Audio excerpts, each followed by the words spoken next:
Hey guys, in this super quick tutorial I'm going to show you how to install WordPress in your cPanel. It's really quick and easy to do. For the purpose of this tutorial I'm going to assume you already have hosting. I bought my domain on HostGator and that's where I'll be hosting my WordPress site. So if you go to GoDaddy or any other hosting provider, the steps are pretty much exactly the same. So you can follow along no matter what hosting provider you're using. So let's head over to HostGator. So if you're using HostGator, go to hostgator.com. I've already done that and I have logged in. So once you're logged in, then this is where you end up. I then click on, under control panel, click on launch cPanel. It's just loading. Once it's loaded, we're looking here for WordPress installer. It's one of the popular links, so it appears right on the top. And this is a quick install process.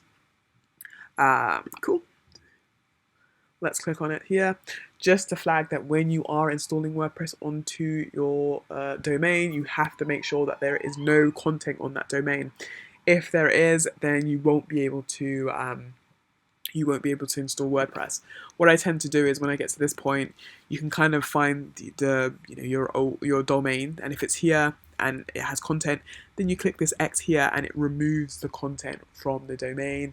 It's a bit of a process, but it's really quick to do. Once you press the X, it just removes the content.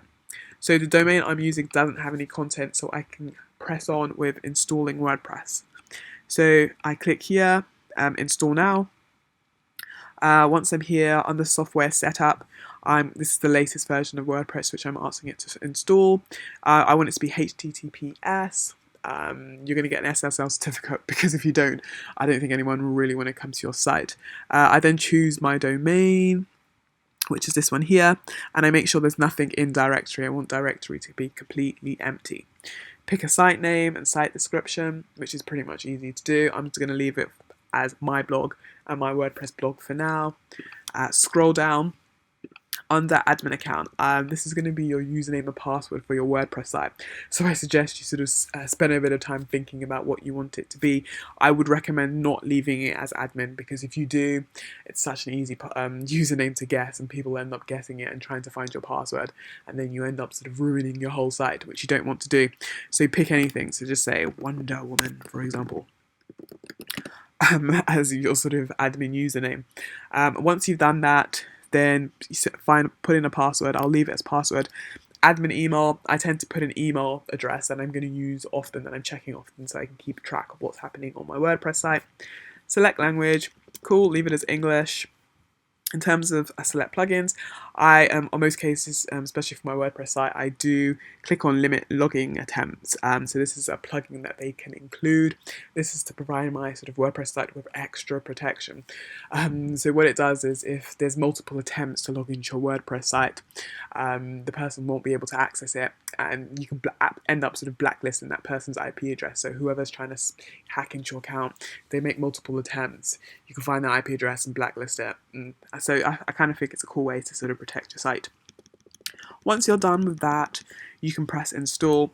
In terms of the themes, once your site's up and running, you can kind of select your theme there. Cool, let's press install. So now we're just waiting for it to install. Oops, has it installed? These ain't provided has invalid. Oh, okay, cool. Let's just keep it as pass, just for the purpose. I mean, just keep it as admin. But you make sure you pick a more suitable one. So now we just have to wait for the information to be sort of uploaded onto our new WordPress site. Shouldn't take long, it's at 12% already. Whilst you are waiting, once your WordPress site is up and running, I have this really cool blog which shows you how to SEO optimize your WordPress site. So once your WordPress site is up and running, I take you through. I'll leave this as a link in the description about what plugins you should include, installing an SSL certificate, all these things that you need to do to actually make your site run really fast, be mobile friendly, and SEO optimized. I even list all the different plugins which I think are worth using, which are definitely worth using. So check that out. Let's go back and see if our WordPress site has. Yep, all done. Congratulations, the software has successfully installed. That's what we wanted to see. And so you've got here, if you click over here, you've got where you can find your new WordPress site. And this is the detail. So I would, if I was you, copy and paste this URL here, because when you want to access the back office of your WordPress site, this is the link to go to. When you go here, then you can, I'll just copy and paste so you can have a look. You can put your username and password and start customizing your WordPress site. So that's it, guys. I hope this was really useful. If it was, then I would appreciate a big thumbs up. Feel free to like, comment, and subscribe, because I'm going to be giving you so much useful content that you would want to be notified as soon as I do. So please do. Cool.